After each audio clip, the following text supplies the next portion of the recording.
नमस्कार मेरे प्यारे विद्यार्थीगण,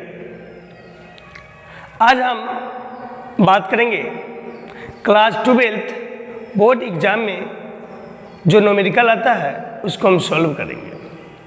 बहुत सारे बच्चे 2 मार्क्स 5 मार्क्स वाले प्रश्न सिर्फ याद करते हैं, यानी थ्योरी वाले प्रश्न सिर्फ याद करते हैं, लेकिन वह न्यूमेरिकल नहीं बनाते हैं और बोर्ड एग्ज़ाम में भी वह न्यूमेरिकल छोड़कर चले जाते हैं।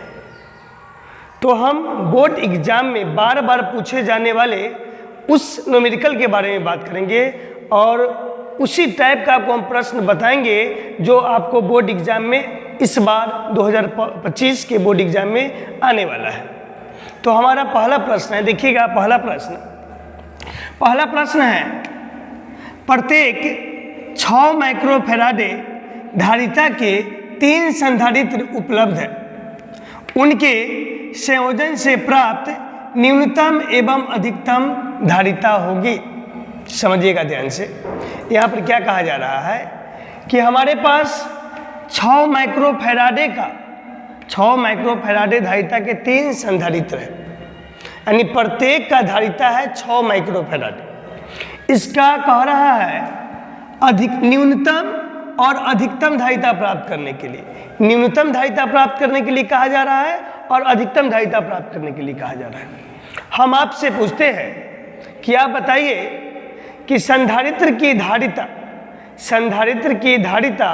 का श्रेणी क्रम संयोजन क्या होता है। आपसे पूछा जाएगा कि संधारित्र की धारिता का श्रेणी क्रम संयोजन क्या होता है। देखिए हम यहाँ पर लिखते हैं, बगल में लिखते हैं संधारित्र की धारिता का श्रेणी क्रम संयोजन का फॉर्मूला, इसको हम 1/CS से दर्शाते हैं, 1/CS। फिर समझिएगा, संधारित्र की धारिता के श्रेणी क्रम संयोजन, श्रेणी यानी S सीरीज होता है, S से सीरीज, इसलिए हम 1/CS लिखे। इसका फॉर्मूला होता है 1/C1 + 1/C2 / 1/C3।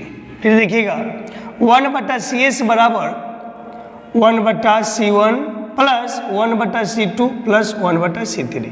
यदि इसमें 4 संधारित्र है तो हम 1/C4 कर सकते हैं। इसमें 5 संधारित्र का बात करेगा तो 1/C5 कर सकते हैं। इस श्रेणी क्रम का फॉर्मूला होता है, ध्यान से देखिएगा, ये होता है हमारा श्रेणी क्रम का फॉर्मूला। संधारित्र की धारिता के इस श्रेणी क्रम का फॉर्मूला, किसका फॉर्मूला है? श्रेणी क्रम का। अब हम देखेंगे समांतर क्रम का फॉर्मूला क्या होता है। संधारित्र की धारिता के समांतर क्रम का फॉर्मूला क्या होता है? तो समांतर क्रम होता है CP बराबर C1 + C2 + C3। हम C3 तक ही क्यों रुके? C3 तक हम इसीलिए रुके क्योंकि इसमें 3 संधारित्र का बात किया गया है, मात्र इसमें 3 संधारित्र का बात किया गया है, इसलिए हम C3 पर ही जाकर रुक गए। ये हो गया हमारा समांतर क्रम संयोजन का फॉर्मूला हो गया। फिर से देखिएगा, यदि आपसे पूछा जाएगा, कभी कभी ऑब्जेक्टिव में यह प्रश्न पूछा जाता है कि संधारित्र की धारिता का श्रेणी क्रम संयोजन को बताए, तो 1/CS बराबर 1/C1 + 1/C2 + 1/C3 होता है। तो इस बात को आप ध्यान रखिएगा। अगला हमारा संधारित्र की धारिता का समांतर क्रम संयोजन का फॉर्मूला क्या होता है? तो CP बराबर C1 + C2 + C3। CP बराबर C1 + C2 + C3। अब देखिएगा ध्यान से, तो E हो गया श्रेणी क्रम का, E हो गया समांतर क्रम संयोजन का। अब देखिए हम प्रश्न को सॉल्व कैसे करेंगे, ध्यान से देखिएगा। इसमें 3 धारिता का बात किया है, कहा जा रहा है कि प्रत्येक का धारिता कितना है? 6 माइक्रोफैराडे। तो सॉल्यूशन लिख देंगे C1 बराबर 6 माइक्रोफैराडे, C2 बराबर 6 माइक्रोफैराडे, C3 बराबर 6 माइक्रोफैराडे। फिर से ध्यान से देखिएगा, यानी C1 का मान भी होगा 6 माइक्रोफैराडे, C2 का भी मान होगा 6 माइक्रोफैराडे, C3 का भी मान होगा 6 माइक्रोफैराडे। एक प्रश्न बस आप ध्यान से समझ लीजिएगा, इसी टाइप का 4 से 5 प्रश्न हम आपको देंगे, आप सोल्व करके बताइएगा। फिर देखिएगा, बोला कि प्रत्येक 6 माइक्रोफैराडे धारिता के 3 संधारित्र है। कितने संधारित्र है? 3 संधारित्र है। तो हम C1 मान लिए, C2 मान लिए, C3 मान लिए। इसको बोला जा रहा है न्यूनतम क्रम में न्यूनतम मान प्राप्त करना है और अधिकतम मान प्राप्त करना है। याद रखिएगा, आपसे यह प्रश्न भी पूछा जाएगा कि संधारित्र की धारिता में हमको न्यूनतम मान प्राप्त करना है। संधारित्र की धारिता को हम किस क्रम में जोड़े ताकि हमको न्यूनतम मान प्राप्त हो, तो याद रखिएगा इसको श्रेणी क्रम में जोड़ा जाता है।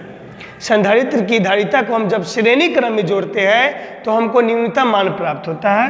तो यहाँ पर लगाएंगे फॉर्मूला 1/CS बराबर 1/C1 plus 1/C2 plus 1/C3।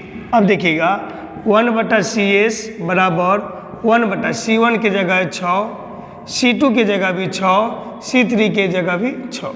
फिर लिखेंगे हम 1/CS बराबर, देखिए तीनों का एलसीएम नीचे 6 है, एलसीएम हमारा हो जाएगा 6।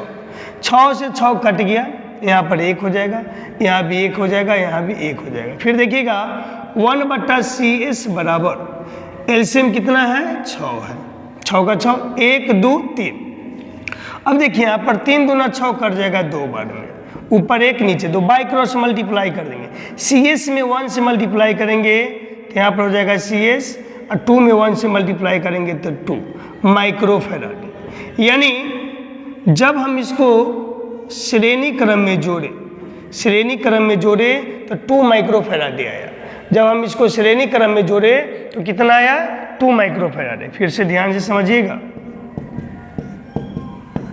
चलिए अब हम क्या करेंगे, इसको जोड़ना है फिर तो हमको न्यूनतम मान प्राप्त होगा। याद रखिएगा, संधारित्र की धारिता को श्रेणी क्रम में जोड़ते हैं तो हमको न्यूनतम मान प्राप्त होता है।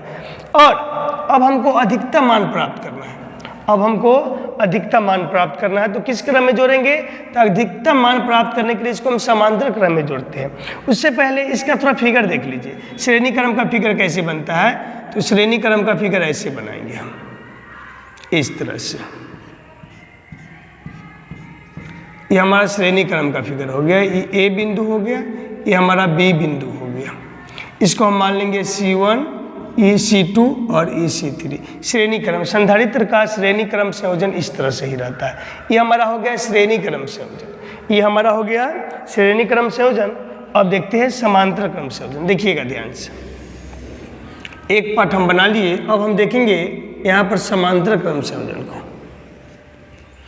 समांतर क्रम संयोजन देखिए, न्यूनतम मान प्राप्त करने के लिए हम श्रेणी क्रम में जोड़ते हैं, हम इसको श्रेणी क्रम में जोड़ दिए। अधिकतम मान प्राप्त करने के लिए समांतर क्रम में जोड़ा जाता है। तो CP बराबर A से सीरीज होता है यानी श्रेणी क्रम के लिए, P से पैरेलल होता है उस समांतर क्रम के लिए। तो CP बराबर C1 plus C2 plus C3। CP बराबर C1 हमारा 6 है, C2 6 है, C3 भी 6 है। CP बराबर 6 12 18 माइक्रोफैराड है, 18 माइक्रोफैराड है। ये हमारा CP आ गया। कौन क्रम में जोड़ने पर, समांतर क्रम में जोड़ने पर। कौन क्रम में जोड़ने पर, समांतर क्रम में जोड़ने पर। अब इसके लिए एक फिगर बनाते हैं, देखिएगा ध्यान से। ये हो गया हमारा समांतर क्रम के लिए फिगर। ये हम समांतर क्रम का फिगर बनाते हैं। ये हमारा बन रहा है समांतर क्रम के लिए फिगर। A है, B है, ये हो जाएगा C1 C2 C3, C1 C2 C3। तो देखिए यहाँ पर बोला गया कि 6 माइक्रोफैराडे का, प्रत्येक 6 माइक्रोफैराडे का 6 माइक्रोफैराडे धारिता के 3 संधारित्र है, यानी प्रत्येक का धारिता जो है कितना है 6 माइक्रोफैराडे है। तो इसको हम बोला गया कि इसका न्यूनतम मान प्राप्त करना है और अधिकतम मान प्राप्त करना है। तो आप हमेशा ध्यान रखिएगा, संधारित्र की धारिता में न्यूनतम मान प्राप्त करना होता है तो इसको हम श्रेणी क्रम में जोड़ते हैं, और अधिकतम मान प्राप्त करना है तो इसको हम समांतर क्रम में जोड़ते हैं। तो एक बार इसको हम श्रेणी क्रम में जोड़े तो हमको 2 माइक्रोफैराड आंसर आया, और समांतर क्रम में जोड़े तो हमको 18 माइक्रोफैराड आंसर आया। अब देखिएगा ध्यान से, अब इसी टाइप का हम आपको 4 प्रश्न बताएंगे। इसी टाइप का आपको हम 4 प्रश्न बताएंगे। हम इसको मिटाते हैं, आप इसका स्क्रीनशॉट ले सकते हैं या इसको नोट कर सकते हैं। हम इसको मिटाएंगे, उसके बाद हम दूसरा क्वेश्चन इस पर लिखते हैं।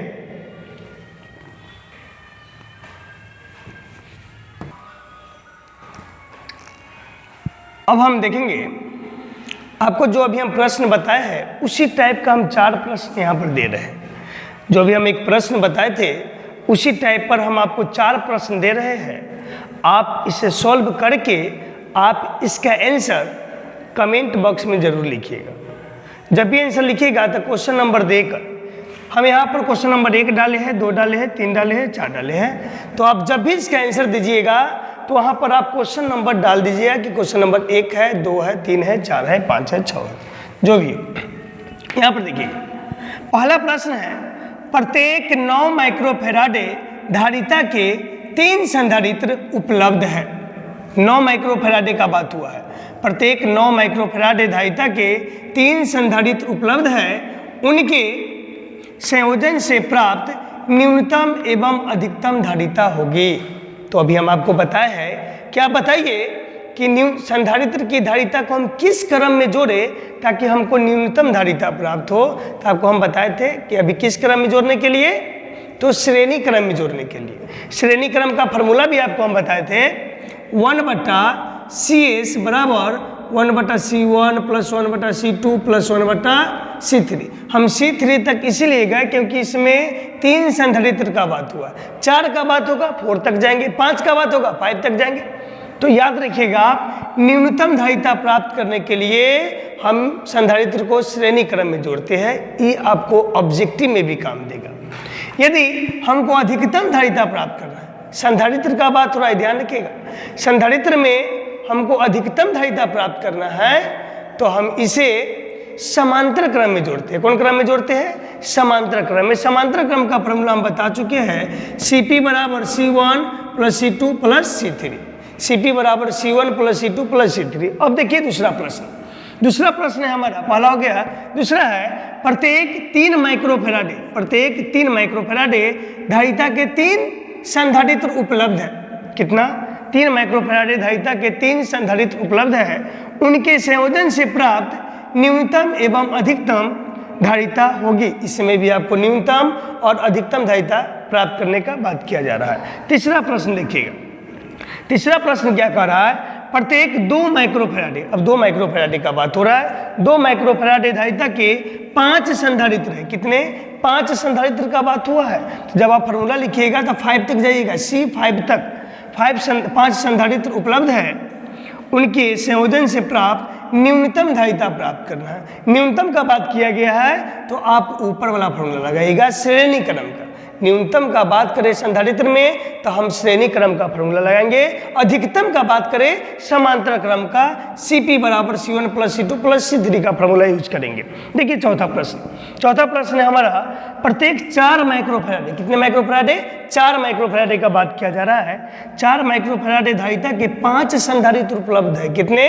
5 संधारित्र उपलब्ध है, उनके संयोजन से प्राप्त अधिकतम धारिता प्राप्त करना है। फिर से आप एक बार और बोलिएगा कि संधारित्र में, हम प्रश्न पूछ रहे हैं आपसे कि संधारित्र की धारिता में हमको न्यूनतम मान प्राप्त करना है। न्यूनतम मान, तो उसको किस क्रम में जोड़ा जाए?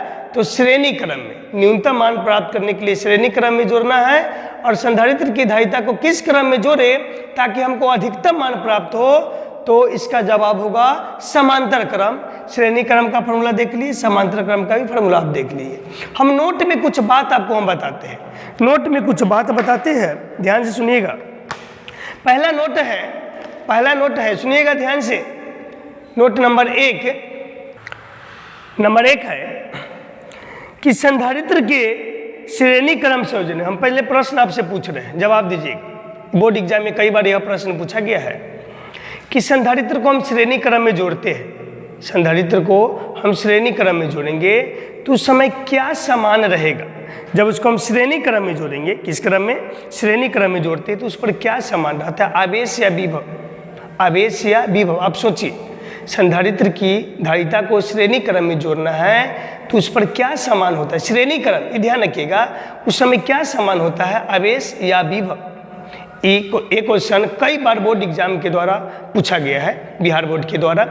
तो याद रखिएगा, इसमें आवेश जो होता है उस समान होता है, आवेश जो होता है समान होता है। नहीं, याद रखिएगा कि श्रेणी क्रम संयोजन में आवेश समान होता है। दूसरा प्रश्न, अब देखिएगा, दूसरा प्रश्न आपसे पूछ रहे हैं, संधारित्र के समांतर क्रम संयोजन में, अब संधारित्र की धारिता को हम समांतर क्रम में जोड़ रहे हैं, तो आप बताइए जब समांतर क्रम में जोड़ेंगे तब क्या संबंध रहेगा?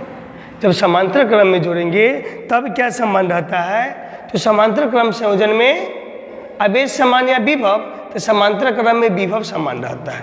फिर से सुनिएगा, श्रेणी क्रम में आवेश समान, श्रेणी क्रम में आवेश समान और समांतर क्रम में विभव समान होता है। तीसरा प्रश्न हम आपसे पूछे हैं कि श्रेणी क्रम का, संधारित्र की श्रेणी क्रम का फॉर्मूला क्या होता है? 1/CS बराबर 1/C1 plus 1/C2 plus 1/C3। और समांतर क्रम का फॉर्मूला क्या होता है? CP बराबर C1 plus C2 plus C3। 4 प्रश्न हो गए। 5वां प्रश्न है कि अधिकतम संधारित्र की धारिता को किस क्रम में जोड़े ताकि हमको न्यूनतम मान प्राप्त हो? तो हम श्रेणी क्रम में जोड़ते हैं न्यूनतम मान प्राप्त करने के लिए, और अधिकतम मान प्राप्त करने के लिए समांतर क्रम में जोड़ते हैं। तो आप इतना जो भी हम बात बताए हैं, ए आपके लिए 2 से 3 मार्क्स आपको बोर्ड एग्जाम में आसानी से दिला सकता है। तो आप इसका रिवीजन 2-3 बार अच्छे ढंग से कर लीजिएगा। आप न्यूमेरिकल का कॉपी अलग से आप बना लीजिएगा, न्यूमेरिकल का कॉपी आप अलग से बना लीजिएगा। और ये जो है न्यूमेरिकल का पहला क्लास है, जो भी वीडियो उसमें अपलोड किया जाएगा उसमें क्लास 1, क्लास 2, न्यूमेरिकल का क्लास 1, न्यूमेरिकल का क्लास 2, न्यूमेरिकल का क्लास 3, इस तरह से आपको बता दिया जाएगा। तो आप ध्यान रखिएगा कि क्लास 1 के बाद 2, 3, 4 ऐसे करके देखिएगा। उसके बाद एक नोटबुक, स्पेशल नोटबुक न्यूमेरिकल का बनाकर आप उस न्यूमेरिकल को उसमें बना लीजिएगा और बार बार उसको प्रैक्टिस कीजिएगा। बार बार प्रैक्टिस, क्योंकि जो न्यूमेरिकल होता है याद करने का चीज़ नहीं, प्रैक्टिस का चीज़ है। न्यूमेरिकल के साथ हम आपको कुछ ऑब्जेक्टिव भी बताएंगे, हर एक न्यूमेरिकल बताएंगे, उसमें 4, 5, 6 ऑब्जेक्टिव बताएंगे। वो आपके लिए बहुत ही ज़्यादा इंपॉर्टेंट होगा।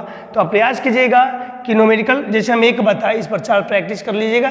यही 4 या 5 क्वेश्चन को बार बार बनाते रहिएगा, बार बार 2 बार 3 बार 4 बार। और एक्स्ट्रा कहीं भी बुक में मिले इस टाइप का क्वेश्चन तो आप बनाइएगा। टाइप 1 था, अगला टाइप हम फिर कल नेक्स्ट वीडियो में बताएंगे। धन्यवाद।